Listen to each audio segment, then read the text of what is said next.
तो राजस्थान में पिछले एक महीने से चली आ रही उठापटक के बीच गहलोत सरकार ने शुक्रवार को विश्वास मत हासिल कर लिया। गहलोत सरकार ने 123 के मुकाबले 75 वोटों से विश्वास मत जीता।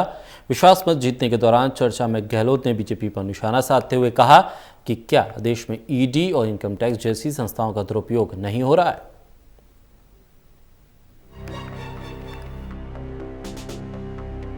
राजस्थान में चल रहा सियासी संकट विश्वास मत हासिल करने के साथ ही शुक्रवार को खत्म हो गया। शुक्रवार को सुबह जैसे ही 11 बजे से सदन की कार्रवाई शुरू हुई तो देश में अलग अलग घटनाओं में शहीद हुए सैनिकों को याद करते हुए 2 मिनट के मौन के साथ उसे 1 बजे तक के लिए स्थगित कर दिया गया। इसके बाद 1 बजे जैसे ही सदन शुरू हुई तो बीजेपी और कांग्रेस की गर्मा गर्म बहस के बाद ध्वनि मत से गहलोत सरकार ने विश्वास मत हासिल कर लिया। सदन में गहलोत सरकार ने 123 के मुकाबले 75 मतों से विश्वास मत जीता। मुख्यमंत्री अशोक गहलोत ने सदन में जमकर बीजेपी को घेरा और आरोप लगाया कि क्या देश में ईडी और इनकम टैक्स जैसी संस्था का दुरुपयोग नहीं हो रहा है।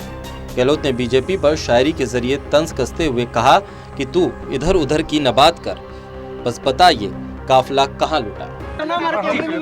पूरे प्रदेश के अंदर पूरे प्रदेश में खुशी की लहर है। लंबे समय से लोग इंतजार कर रहे थे कुछ इस प्रकार बीजेपी ने जो कॉन्स्पिरेसी की थी, षड्यंत्र किया था कर्नाटक के अंदर, फिर मध्य प्रदेश के अंदर, उसके पहले के राज्यों के अंदर। आप देख लो महाराष्ट्र में क्या हुआ है। तो जो राज्यों में ये गोवा में, मणिपुर में, अरुणाचल प्रदेश में अंदर सब जगह इन्होंने ही काम किए।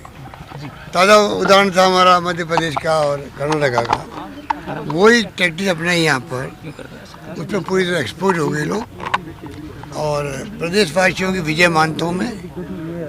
कांग्रेस की नीतियों की, कार्यक्रमों के सिद्धांतों की विजय है। और आज जो जिस रूप में बहस हुई है उससे आपको मालूम पड़ गया कि विपक्ष के पास कहना कुछ था ही नहीं, कोई आर्ग्यूमेंट नहीं थे। और जिस रूप में एक्सपोज हुआ विपक्ष बीजेपी, वो सबके सामने है। बीजेपी की ओर से वैसे मौका तो 4 वक्ताओं को मिला, लेकिन मुख्य हमला नेता विपक्ष गुलाब चंद कटारिया ने किया।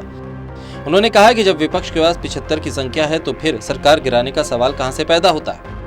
गुलाब चंद कटारिया ने सरकार पर यह कहकर निशाना साधा कि ये महात्मा गांधी के नाम पर देश में राजनीति ज्यादा समय तक नहीं चल पाएगी।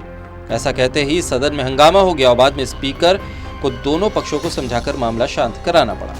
इसी विश्वास मत के साथ राजस्थान विधानसभा की कार्रवाई 21 अगस्त तक के लिए स्थगित कर दी गई। लेकिन सवाल ये है कि गहलोत और पायलट की सुलह के बावजूद बीते 1 महीने में जो मनमुटाव बयानबाजी हुई, क्या इसके बाद राजस्थान में सरकार अपने 5 साल पूरे कर पाएगी। Lalit Narayan Kandpal, total news, Delhi.